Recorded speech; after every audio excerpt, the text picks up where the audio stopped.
I'm sorry. We'll roll through. I think we all know who I am. If you don't, I'm Penny Davis. I joined the association in 1997 and built my foundation on officiating in this room. Y'all didn't scare me away, and I thank you for that because it completely redirected my life into a really positive place. So love the Observer program. I think it is phenomenal commitment of this organization to help officials get better. I know it was really impactful for me. Personally, I'm a little disappointed that the varsity officials aren't evaluating the registered officials because I think that was a component that helped me climb quickly. And this is running on its own. That's special. We won't let it do that. But anyway, the role you have is even more critically important because of not having the varsity feedback to the registered officials. But you'll probably see registered officials on varsity games, so they'll that stuff will trickle down. It's important we all be on the same page, and that's what this session's about. And I know we're recording this, so if you are listening to it, if you've been doing this a long time, a lot of the stuff is very, very similar. We're not changing a ton. But we do have a few new rules and some points of emphasis that are different and a couple of changes with signals. So ready to dive in? Yes. Beautiful. Evaluation forms, I think y'all have some copies of those now. I know we can't see this. I can't even see it on my screen here, but you've got a form to fill out with every game, whether it is an in-person evaluation or a video evaluation. The group does a good job of putting thought into this form. They've made enhancements to it. And I want to make, sorry, I don't know why this is on its own track. But we'll manage. There's this part for general comments. Go ahead and use that to put some content in there. And like, hey, they did a good job. This was a challenging game.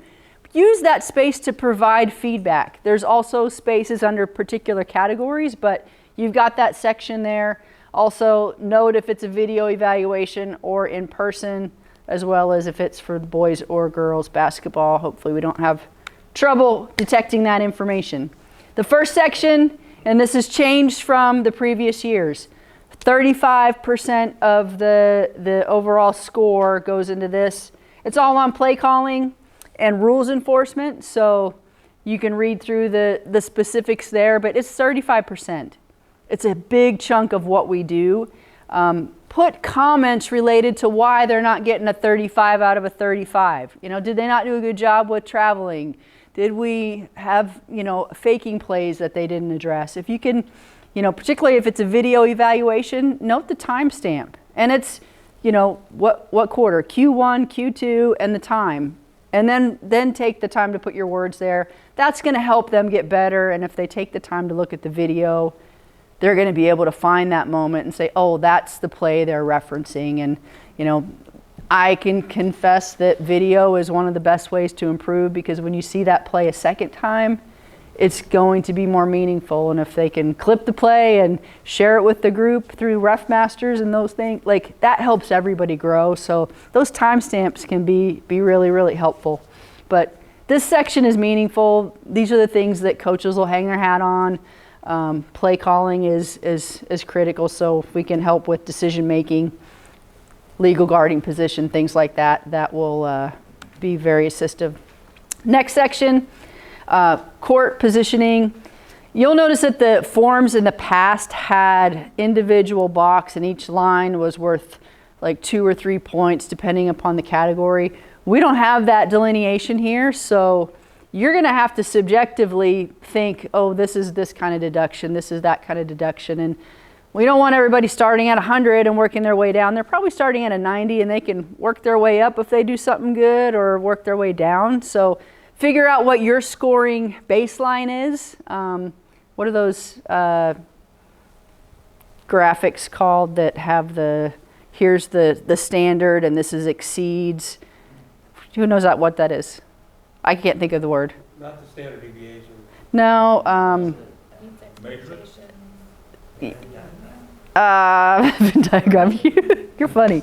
I'll think of it, but we don't have that specifically. I think we used to have it in the officiating manual that had the categories, but we're starting probably at a 90 for everyone, realistically. Next section, game management. You know, this is a lot about how they're dealing with the conduct, the coaches, or, you know, are they able to diffuse situations? Massive. How are they dealing with the table? How do they run the game?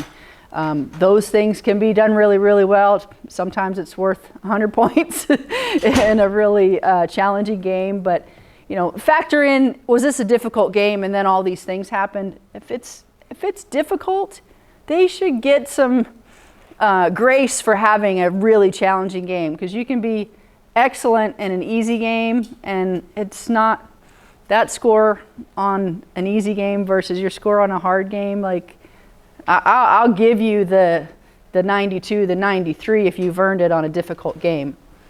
Proper signals, and we'll talk about this. We've got a lot of allowances and things that have loosened this year with the NFHS, which I think is great. They're being a little more inclusive for folks, which I believe is good given our officiating pipeline matters. Hey, Penny, can you talk about a couple of those? I have a slide at the end, so Okay. I will reinforce that and be very specific there. Okay. Thank you, Scott. Your completed evaluations, that paper form, you're not putting scores on it when you're handing it to the official. You are doing that part later. I would suggest go see a couple of games and kind of, you know, put them in order of who you think was the best, middle and second, and then you see another game and then do that, and then score it after you've maybe seen 2 games. That might really help you in figuring out where your line and threshold is. We do collect those all at the end of the year. You can do that electronically and just email them, or we've got an online submission, or you can go ahead and send them to me just via email. That works fine, or my mailing address is there. And we'll get you these slides too, so you've got that content. But sometimes there is maybe a data entry error sometimes that an official will question or challenge, and that paper form or the electronic version of it is helpful to sort through that, and I get to help with some of those issues as they present themselves, so we get them resolved. So don't throw them away. The evals.org website is set up for your entry of those. If you haven't registered yet, there's a registration side. You're going to pick paid observer, check the boxes for boys and girls if you're doing both. If you're not sure, just check both boxes, because who knows where you might get assigned. Fill that out, submit, that sends me an email, I approve it, and then you have access. Don't register as an official. We'll need you to do it again. Once you are approved, you'll sign in, and you've got this dashboard that gives you what your average score is for both boys and girls, and we'll make some modifications and take away that JV scores there information, but you'll have a drop down for your boys evaluations and then a drop down for girls. Wanted to share some of the numbers of the past. We've been really good with the averages since we started having a focus on kind of starting at that 90 baseline. There were a few years where the scores were getting so high and the difference between person to person to person was literally of the 100th, 1000th, 10th percent. It wasn't enough delineation. It really wasn't as meaningful, and so we adjusted on that. When you're entering a evaluation, the game date is the game date. Put that in there. Where it was at, and then the 3 officials. The order doesn't matter. The next page, when you do save, is going to order them in alphabetical order. So while you may have put the R first, and whoever you thought U1, U2 was, make sure when you're entering the scores in the drop down that those are for the right person. The officials can put their pictures in. You'll see most of them haven't, but you know, wishful thinking, just in case we have video evaluators that maybe haven't been members and they don't know who is who. Sometimes that is helpful. But you're going to pick the number. It's going to total for you, so you won't have to do that addition. And I will adjust these categories so they match with the new form. But you'll have, I believe, 4 numbers to enter. And that's nice that it's only 4. But be mindful and really meaningful with your comments. I can't reiterate that enough. That's really, really helpful to the officials to get those. The score is what it is, but the comments is what's going to help them grow in the post-game feedback. Once you make an entry, you'll see that entry here. You'll have the scores. There will be options to update and edit if you do need to do that. Say you put your first one in and then you realize, wow, I really scored that too low or I scored that too high. You can go back in and make adjustments. And you'll get the whole list there. Oh, there is a link for feedback. So if something happens during a game, and that's available to the officials as well, they're able to go and share, what the incident was. And again, this sometimes, if something rubs somebody the wrong way, they've got a forum to be able to submit that, and we can address that. But similarly, if you've got someone that's really not receptive and you have a locker room issue, that's a good place to document that and to provide that feedback. The other thing I want to say is just be really mindful. They're people. Words hurt. Things hurt. We've got an officiating shortage. There's always a tactful way of saying that. For example, I put on some weight. I don't get to the lead as fast as I used to. You don't need to talk about my weight. You can just say that my transition speed from trail to lead does not meet the rigors of the game. I was out of position due to this. Talk about positioning. Talk about that, how it impacted the game versus the personal aspect of it. Maybe I'm chunky and quick, and that day I was just dealing with something, and I can fix it the next day. But I think it's really meaningful to be mindful of that, and also to treat everyone in that locker room the same. You may have rapport and relationships with, 1 or 2 members, but the new person you don't know them yet. You're not as close to them. If you're going to go in and hug somebody, you better hug all 3, even if they're all sweaty. Keep that meeting to 15 minutes or less. I think that's meaningful. Know that when you hand that paper to them, they're not going to be making eye contact with you. All they're going to be doing is staring at that paper. So you may find your own style and method with what works. But I would encourage them to take notes, because you're going to say things that maybe aren't fully explained on the paper in that tiny little box. Feel free to have an extra sheet or a follow-up email like somebody do with tons and tons of timestamps. Those, again, it's about improving officiating. It's about, yes, doing evaluations to see who gets to work state, but, the intrinsic value of this all is to make officiating better and to help them improve. All right, rule changes. I'll take a breath. Are there any questions on that stuff procedurally? Only thing I would say is if you reach out to all the observers to make sure they get their, that they did an evaluation into evals.org as soon as possible.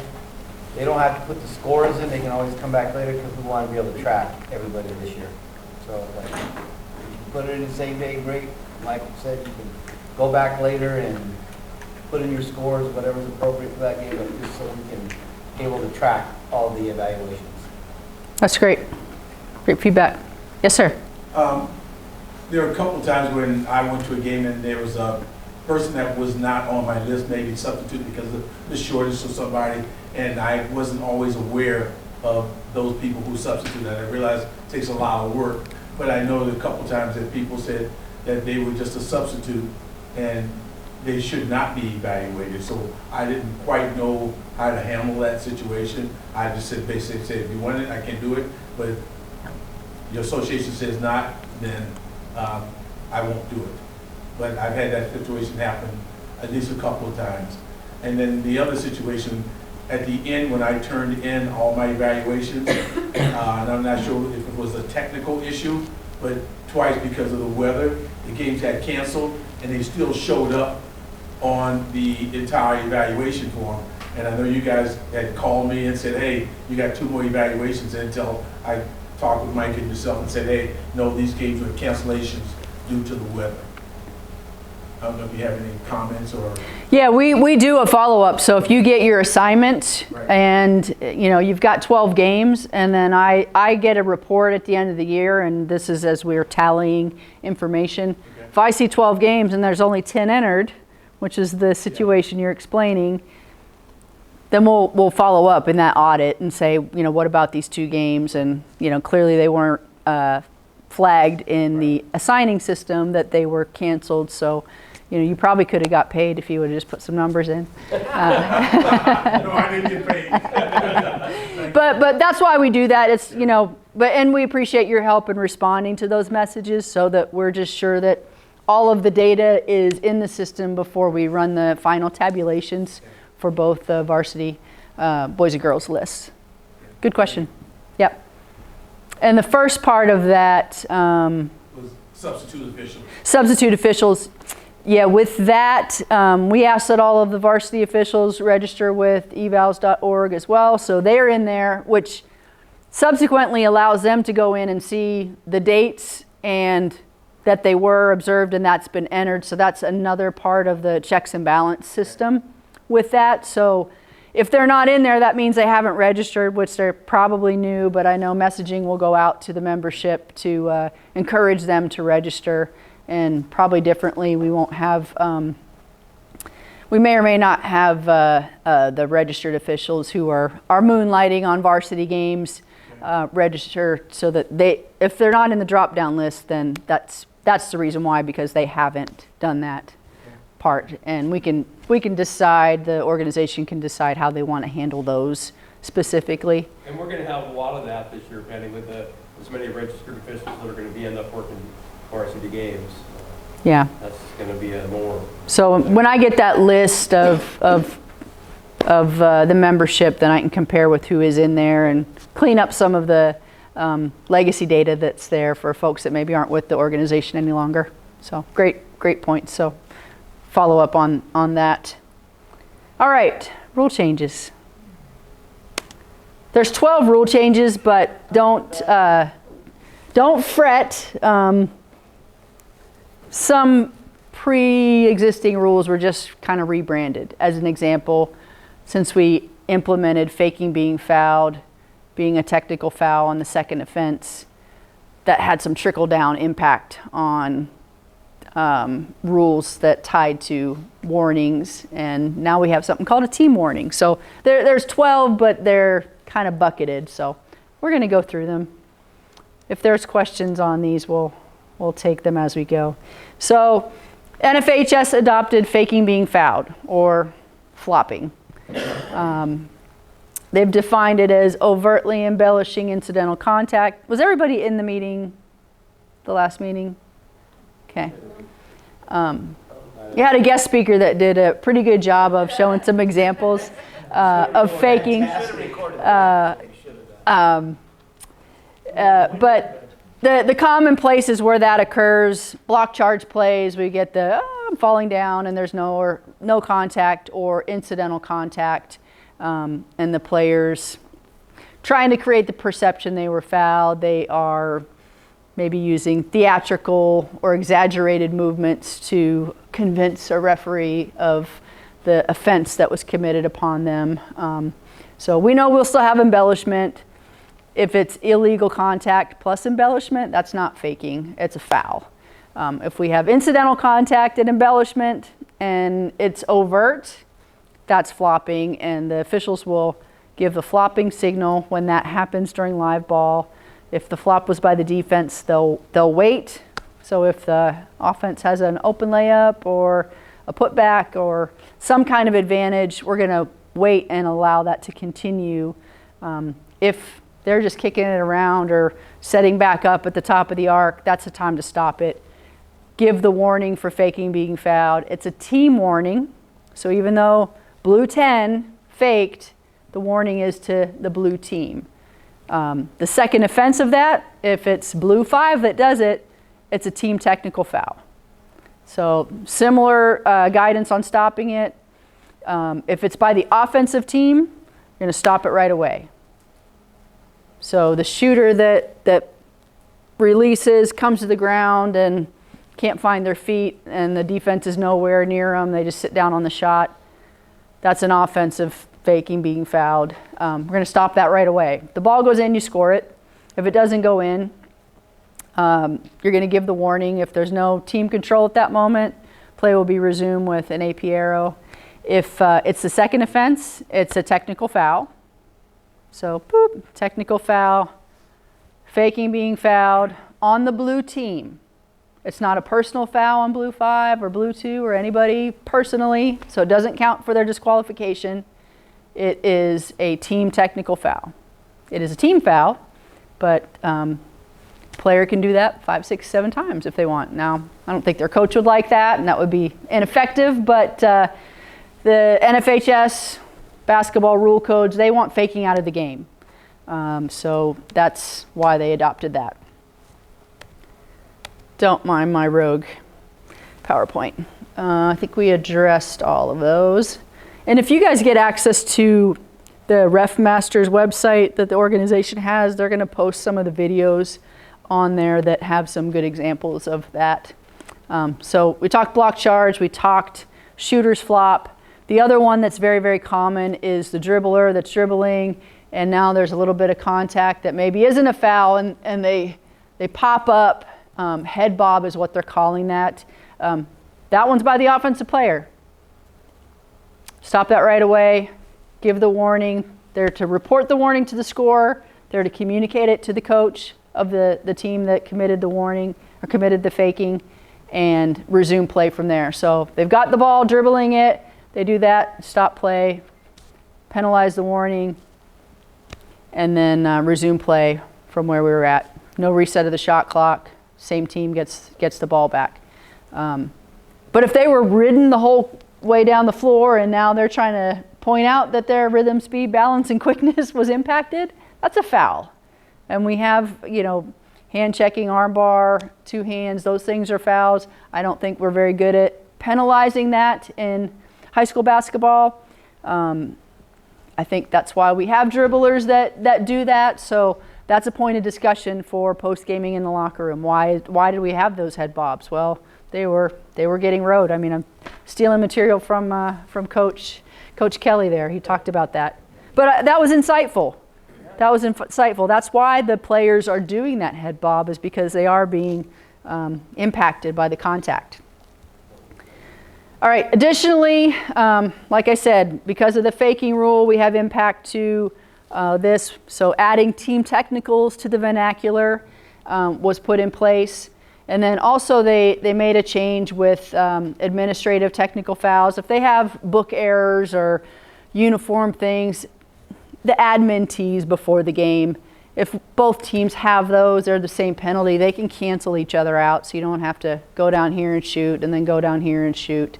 Also, because it's not a sporting play, a coach doesn't lose the privilege of the coaching box. They're still permitted to stand even though they got an admin tee before the game. So that's been clarified. We good?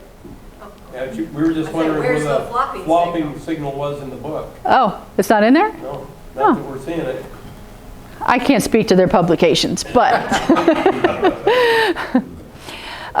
substitutes. So this is a new rule. If a player is injured, we stop play.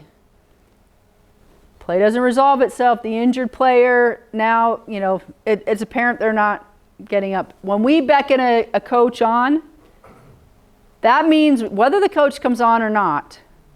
So if we've got some dramatization of something that's not really an injury, and then the miracle healing, they get up 2 seconds later and the coach won't come on because they know their kids. But we've done this, that player has to be substituted. Similarly, and this is the same as it was before, if a coach or trainer came out, we had to substitute, unless they buy him back in with a timeout. So they've added if you beckon them, then, so hopefully that messaging sent to the membership. Be cautious in beckoning because, assess the situation thoroughly before you do that. Also with blood, they now have the 20 seconds to deal with the minor blood situation. If they're able to resolve it within 20 seconds, then that player can remain in the game without any need for a substitute. Somebody keep track of the 20 seconds? We have a procedure for that. Similar to a disqualified player.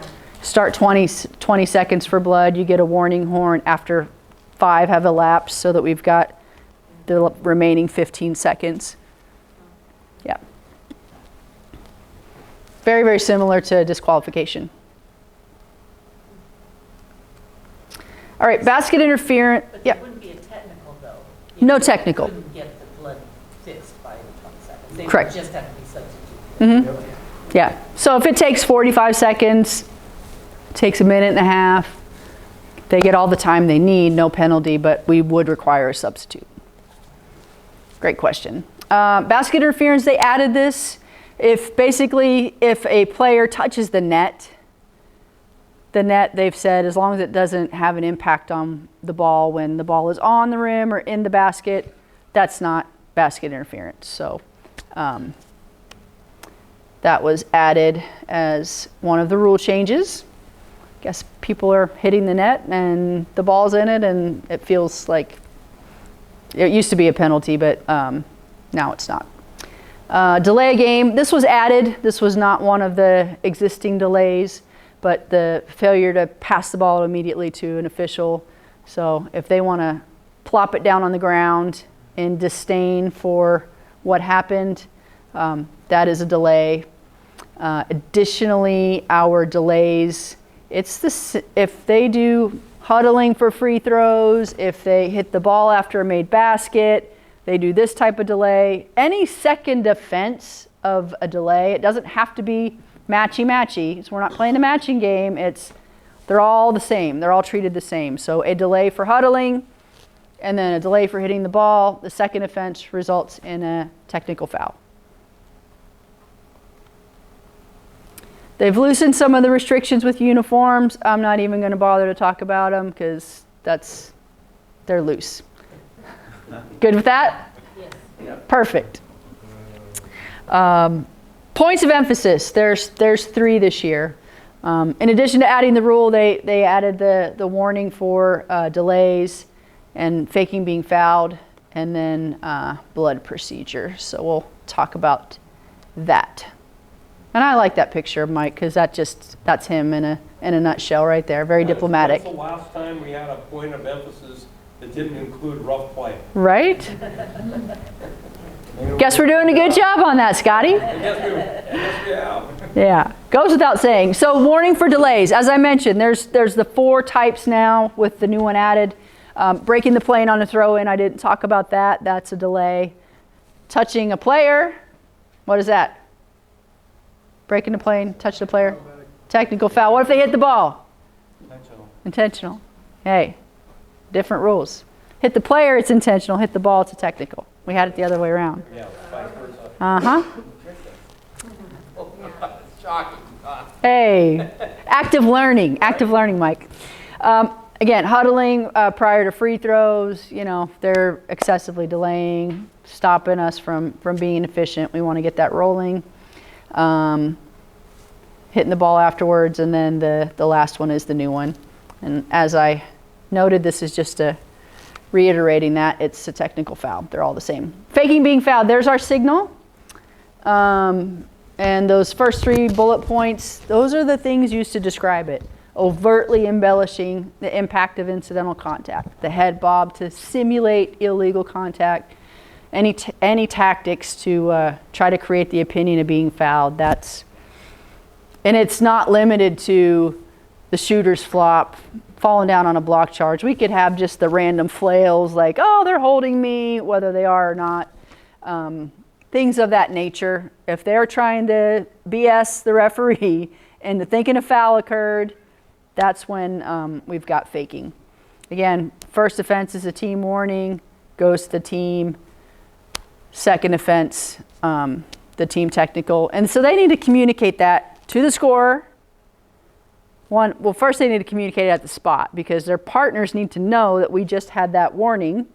The players should also hear it. It doesn't hurt to educate the fan base. And then report it to the scorer, communicate that to the coach. They can't skip these steps. It's really, as a new rule especially, it's important we do a good job communicating that. Again, with a defensive fake, the offense is attacking the basket. We do not want to disrupt or take away an advantage. Now, we don't want to let them work it around the horn for another 27 seconds to get an open shot. Because think about this. Say it's the second offense, and now we're waiting till it's not an advantage. Team hits a three. So they made 3 points there. Now we've got the technical foul for faking. So we get 2 free throws. So that's 5 because this team's a good free throw shooter.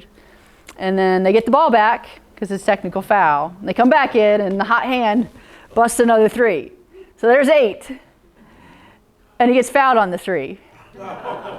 Oh no, let's make it worse. We have a rebounding foul, the ball's in the air. So now we're going to shoot 2 shots for that. So we could have a 10-point swing over this play. We want to stop it at the appropriate time.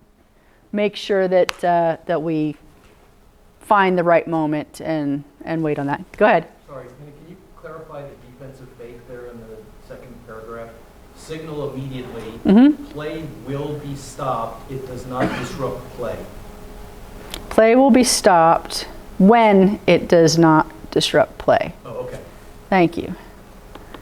I love somebody who holds me accountable. Yeah, the word when should be added right in that. No. I just didn't understand. It wasn't like I was Thank you. special. Thank you.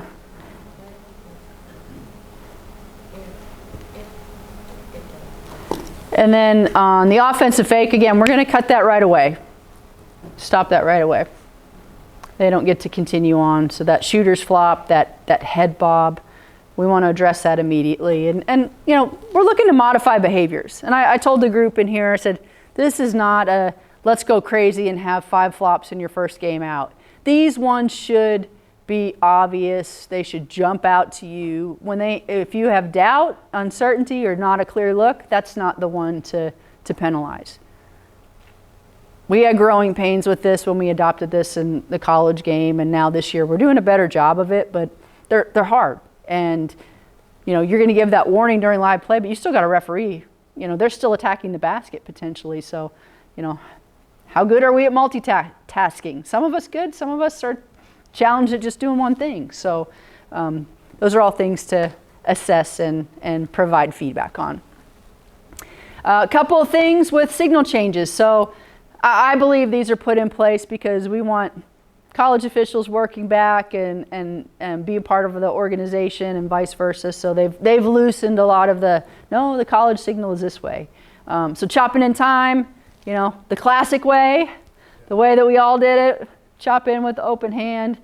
Now they're saying you can chop in with this, or you can chop in with one finger, 2, or wait, I haven't chopped in clock in a minute. We're very inclusive with our signals now. Similarly, the pointing directions, our classic way was, you know, all the fingers nice and tight, looking good down the barrel. You can do it with 2, you can do it with 1. Just point the right direction, please. That's all we're going for. When we get, shot clock is winding down, as a point of communication amongst the crew, point up to the shot clock to just communicate, hey, we're getting low. Potential end of shot clock attempt coming. That's all that is. And then blocking fouls, again, boop, our classic, one of these. Now we're saying, hey, go ahead.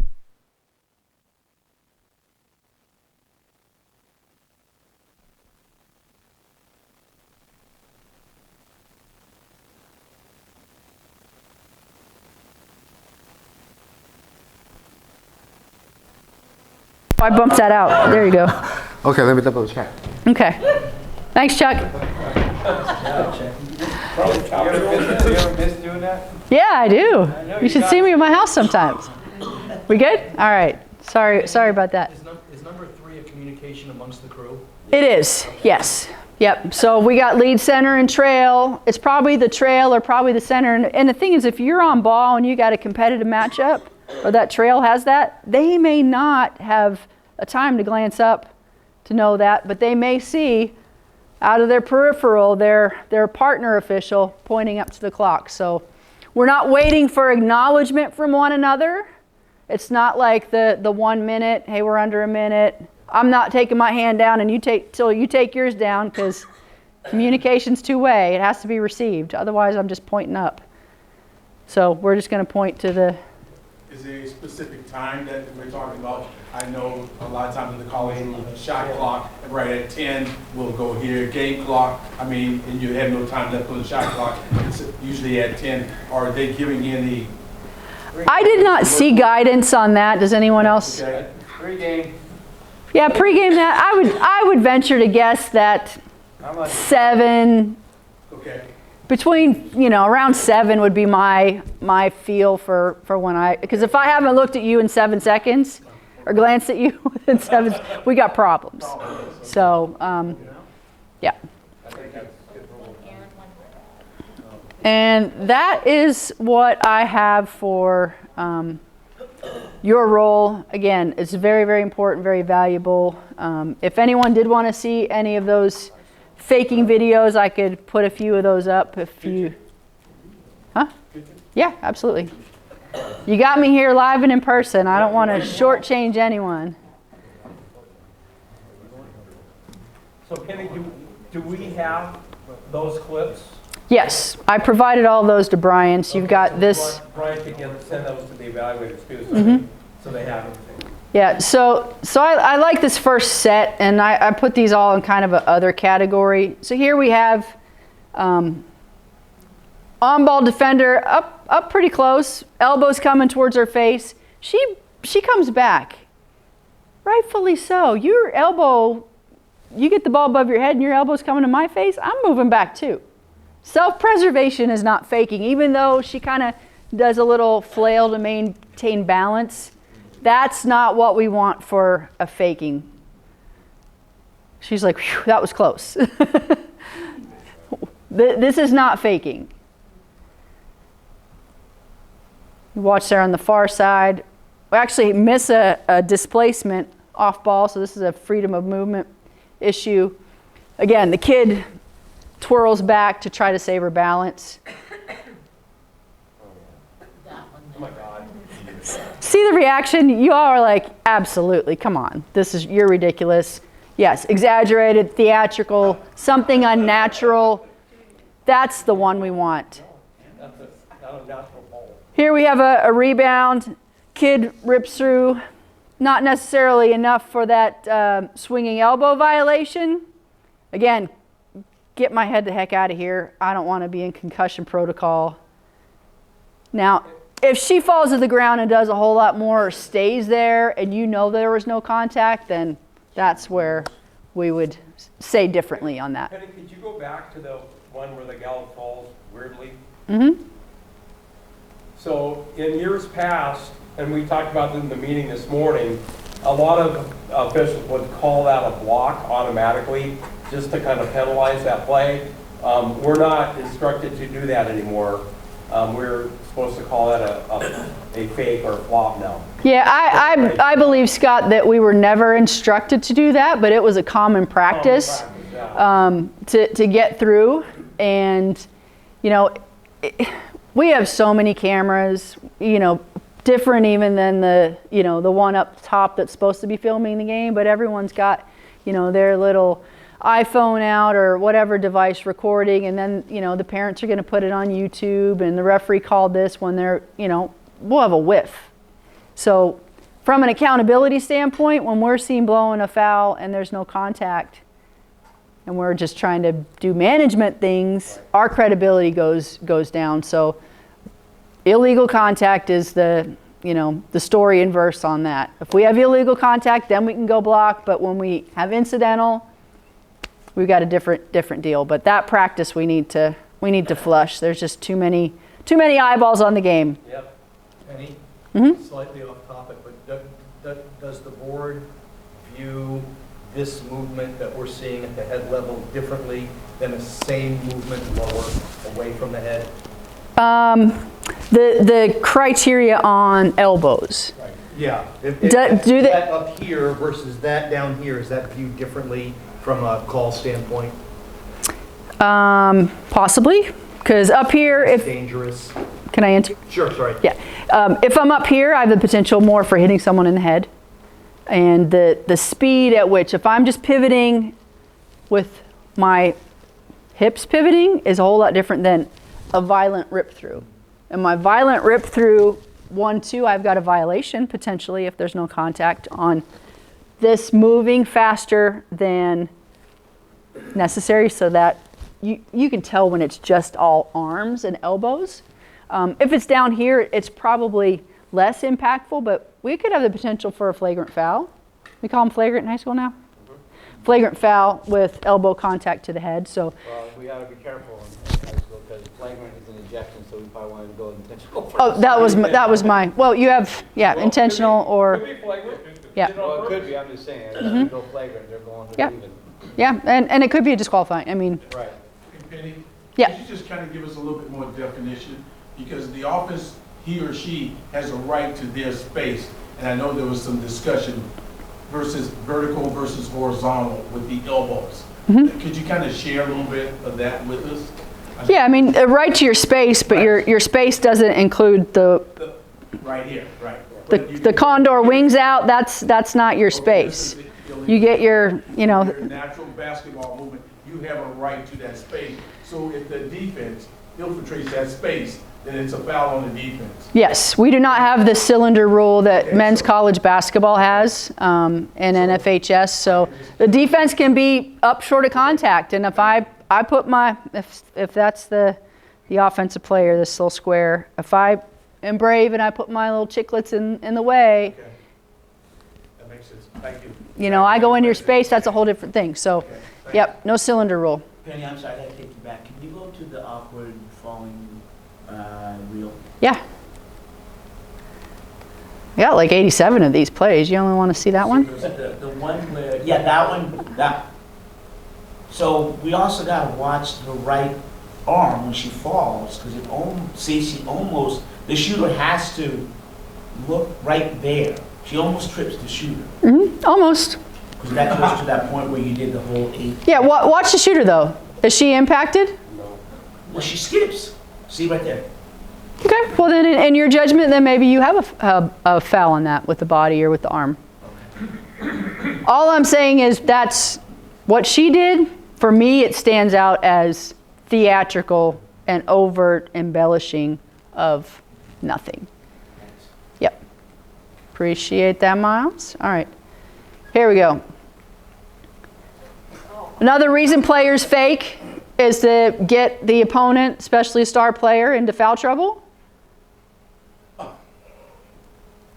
So we end up here with essentially a guess. We're not in optimal position as the lead. We're widening out, decreasing the angle we have between the view of the players. So, 1 or 2 steps makes a difference. If this official's standing here, I think they clearly see that, yeah, her arm's out, but her arm's out. She doesn't give one of these extensions to create the displacement on this play. So we end up with a foul that we shouldn't have when it was really a fake. Bottom line is we don't want guessing on fouls. We don't want guessing on faking. And there's a demonstration of the signal by the lead. And this play, the group's like, well, she didn't go to her. She went to her, but she didn't go through her. Depending upon the caliber of the play is going to weigh how you judge that. And there may be a 2 that delivers a blow that's enough. And if you're 140 and I'm 190, my 190 blow might take 140 and move her out that way. Or we have that embellishment. So these plays are hard. And there's apprehension in the room and anxiety, and that's all everybody wanted to talk about, and they were eating this up like there was no tomorrow. But there's going to be growing pains with it. They're going to get some right, some wrong. Again, the more they see, the better they'll get. So this is one, this dribbler runs near a screen or near a defender, and the defender bails back. So they had already had a warning in this game. I like this clip because here she kicks it out. Oh, we're walking it around the horn. We're setting up, kick it in.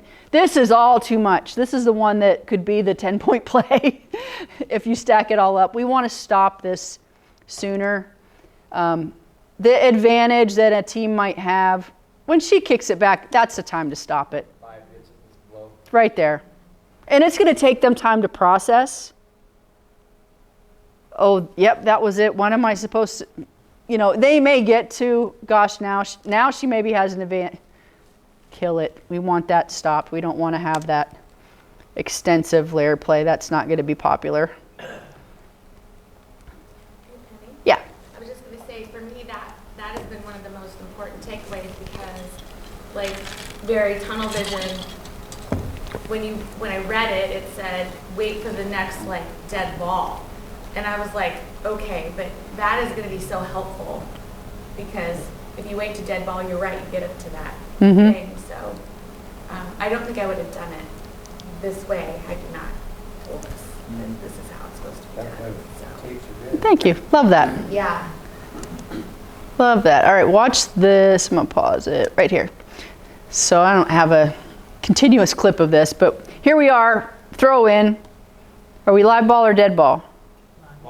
Live ball because she has it. So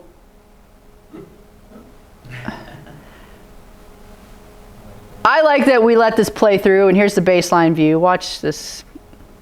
Come on, man. Girl's like, what happened? Nothing. It's so disruptive to the offensive player. She's like, are you having a medical event? Like, what's happening here? But good signal by the trail. That's what we want. We want to allow that to play through. Don't take away the advantage. So then, after the shot doesn't go in, you blow your whistle and give them a warning. So if, say White gets an offensive rebound right here, I would still let them finish. Yeah. But once it's not secured by White or Green gets it or the ball goes in, right there, stop it. Great question. All right, watch this in off ball in the lane.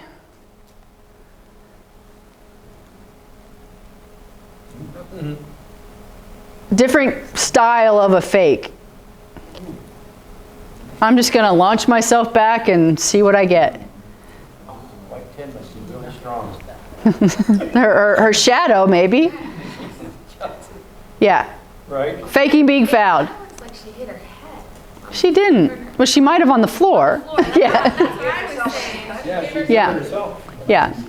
We got to help them help themselves in this, and that's what that's about.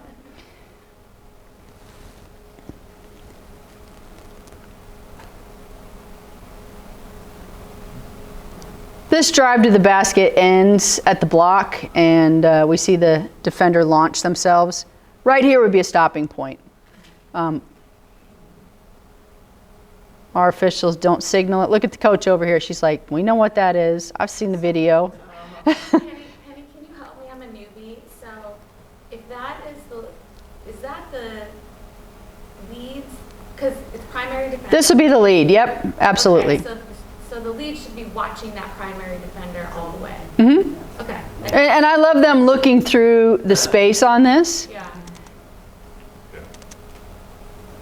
The offensive player didn't cause that. Was there contact? Yes, there was contact. Contact was incidental. She's trying to create the perception of being fouled. So our coaches will do this. They'll help us out. The players will start doing this on plays that aren't fakes. But, as the officials are processing, sometimes, God, everybody else in the building thinks this is one of those. I was 90% there. Yep, that helped me with the extra 10%. I'm going to signal it. It's again, learning process. She'll show a couple of these block charge plays. Because this, I think, is the style we will more frequently see. Just the clear sit down. Here's it from a different angle. And you'll notice they look different from different angles. That's bad from all angles. Mm-hmm. When a player spins away, that's another time where, oh, I'm headed that way, you're cutting middle, I got to just bail out on it. Like, give me a parachute.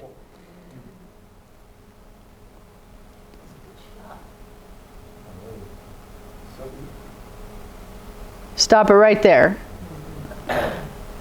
So did we ever have a fake signal on that one? We did not. Okay.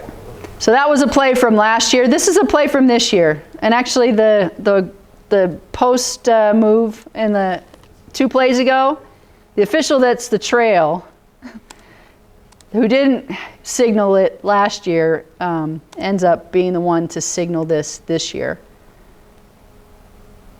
There you go. Growth, progress. We're doing a better job. Yeah, yeah. You know, and it takes time. It really does. Like, Oh, it's gonna get killed this year. this is the one, I mean, this is the obvious version. It's like, let's get this. We're not going to take away Black's opportunity. Okay, now they're going away from the basket. Stop it right there. No, that was last. That actually was a play from before we had the rule, and then I used that to teach it because it's good for when to stop it. Here's a high school play, and this player here is our suspect. You're going to see this, you know. They want to narrow their feet so they're a little more easily knocked over. One thing that I detected last year is, it is a charge. Very good. You passed the test. People started to bucket those kinds of plays into the faking category because we have a little bit of embellishment afterwards. So the teaching point on that is illegal contact plus embellishment is a foul, because the illegal contact overrides everything. But incidental contact plus embellishment, that's a flop. So we've got those two mindsets. Where do these plays fit? Hey, Penny, I have a question for you. Mm-hmm. Can you go back to that spin move when she gets fouled? Well, I have a scenario really quick I want to ask about. Which one? The spin. The spin move, keep going. You know, I think it was, This one. it might have been on right there. Okay, yeah. That one right here. So say they call a flop and the and one. Uh-huh. And say that was the second flop. Yep. How are you administering that? Penalize the flop first, because that happened first. Okay. So 2 free throws for that, the free throw for the +1, Okay. and then ball at midcourt. Okay. Yeah. Cleared lanes? Cleared lanes. Cleared lanes for all. Okay. Yep. Cleared lanes for all.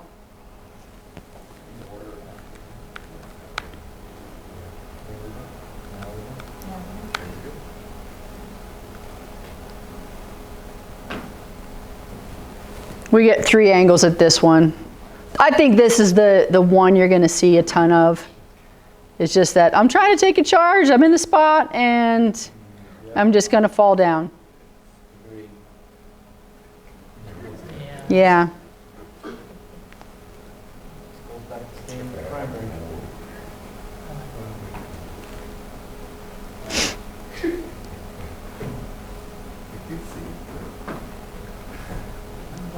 So here we have our shooter's flop. Shooter's landing space is not obstructed. They fall to the ground. This is one they want stoppage right away. So ball doesn't go in. We're not even waiting to see who has the rebound, because it was the offense. Now, I personally have a little challenge with that, because we're going to have to go to this. I think there's probably more times where the officials are processing, okay, I have it. What's the status of the ball? Oh, somebody has the rebound. If it's the offense that has a rebound, stop it anyway. They don't get to do their little putback because they had bad behavior. If the defense gets it, stop it, because now we would transition. So we want to. If the offense gets it, they lose the ball. They don't lose the ball. They don't lose the ball. So we're just doing like point of interruption on that one. Unless it's the second offense. Right, it's the technical. Yes.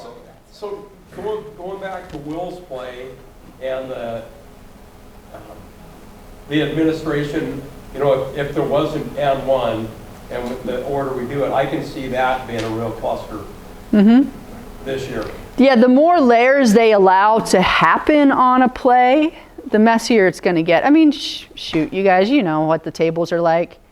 They can't even put the 2 points up on the board half the time at the right moment. So having, oh, we have the warning, oh, now we have the technical foul, oh, and then we have the, that's a lot of documentation for them to do, and it's also a lot for our officials to go and remember. Thank God they don't have us putting the faking foul on who did it, because that would be 2 numbers to remember in that situation. So it is what it is. Again, growing pains, we expect it. We had them even at the collegiate level. Shooter's landing space. This is not a shooter's flop. This is actually a foul on the closeout. People will want to bucket things together and they'll think this is less of a penalty, but we got to have accuracy in enforcement. That was way faster than the other group. I got 3 plays in this one, and these were the videos I sent out for our education.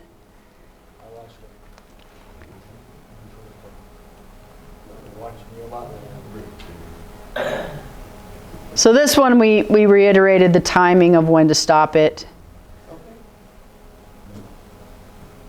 Right there, that's a great point to stop it. They're not immediately attacking the basket. Post play, a different style of a flail or a fake. Watch these knuckleheads here. Oh, she's fouling me. I'm going to do a twirly bird with my arm and try to convince you. Oh, I did convince you. Bye, honey. They don't want this in the game. Again, it's not all your classic, I'm going to fall down on a block charge play. Sometimes we'll get those things. We've got some actors out there, this being one. So here we are, you have a held ball, and watch white 23. Launches herself away from the play. This happens during dead ball, we penalize this right away. And give her her Emmy Award for acting. But That's bad acting. That was bad acting. you should have seen the plays in the game. Yeah, I highlighted that student athlete a couple times. She gave me some good material. But it really illustrates why it's been added in. I like this example because it really shows how the referees still need to continue officiating even though we have a clear and obvious fake. So she doesn't signal this warning right away. She's like, oh, I got rebound, I got put back, oh, I can multitask, let me give it now. They still need to continue refereeing the play even though we've had a fake, so she does not. It's just a great demonstration of concentration. I hope that our high school officials are able to navigate that task as well, which I love showing them those examples because I think it's real life. Here we have a shooter fall, shooter fake, and then trip the opponent. So this is one where we would penalize both. We have the flop and then the trip.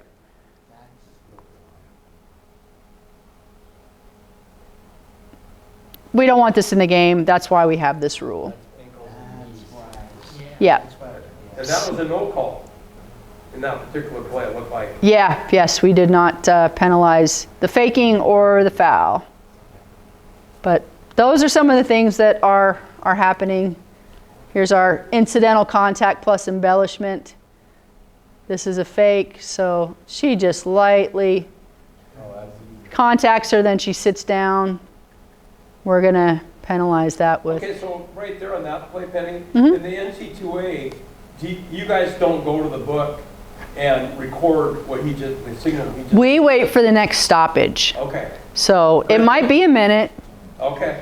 Yeah, I don't love how we adopted that on the first part, because people lose sight of that and doesn't bring attention to what just happened Yeah. to earn the warning. So we may end up changing that in time. We'll check the data and see how it gets adopted with NFHS. So We'll change those here. Because you guys in NC2A, you don't, like if one rep signals 3 and the other one knows for sure it's 2, you wait for the next stoppage of play or even later than that, right? depends. So on that example, if we still have a media timeout coming up, we'll Okay. wait till that media timeout. Okay, If say we're in the last minute and a half of the game and we have that and no more medias exist, then that's when we stop right away or within the correctable error time frame. okay. So that's the window to fix that if there aren't any media timeouts, but that's our college rules. So I don't want to muddy up the waters with that, but No, I'm just we wondering. have different administration, so Could we fix it now? right away. Yeah. Great. Okay. That's what I have for everyone. Thank you. If there's Thank you. my pleasure. Thank you. Thanks for having me. Thanks, man.